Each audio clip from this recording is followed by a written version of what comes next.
నేను మీ మహేష్. ఉమ్మడి మెదక్ జిల్లా వ్యాప్తంగా ప్రధాన వార్తలు. సిద్దిపేట జిల్లా కేంద్రంలో సంక్రాంతి వేడుకల్లో పాల్గొన్న మాజీ మంత్రి హరీష్ రావు పట్టణ కేంద్రంలో స్థానికులతో పతంగుల ఎగురవేస్తూ కాసేపు సందడి చేశారు.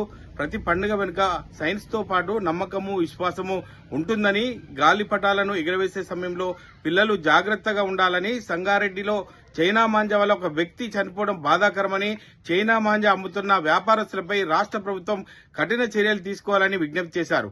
సంగారెడ్డి జిల్లా కేంద్రంలోని రామ్ నగర్ రామ్ మందిర్ లో టీపీసీసీ వర్కింగ్ ప్రెసిడెంట్ కళ్లజోడు పెట్టుకుని సరదాగా స్థానికులతో పతంగ ఎగురవేసిన జగ్గారెడ్డి, మెదక్ జిల్లా రామంపేట మున్సిపాలిటీలో కాంగ్రెస్ ప్రభుత్వం ₹1 కూడా నిధులు మంజూరు చేయలేదు. బీఆర్ఎస్ ప్రభుత్వం హయాంలోనే మంజూరైన నిధులతో అభివృద్ది పనులు కొనసాగిస్తున్నారని మాజీ మున్సిపల్ చైర్మన్ పల్లె జితేందర్ గౌడ్ ఆరోపించారు.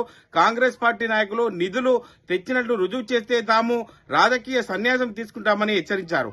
మెదక్ జిల్లాలోని మాచవరం గ్రామంలో విద్యుత్ వినియోగదారులకు గృహజ్యోతి సంక్రాంతి గ్రీటింగ్ కార్డు అందజేస్తున్నామని జిల్లా విద్యుత్ అధికారి శంకర్ నాయక్ తెలిపారు.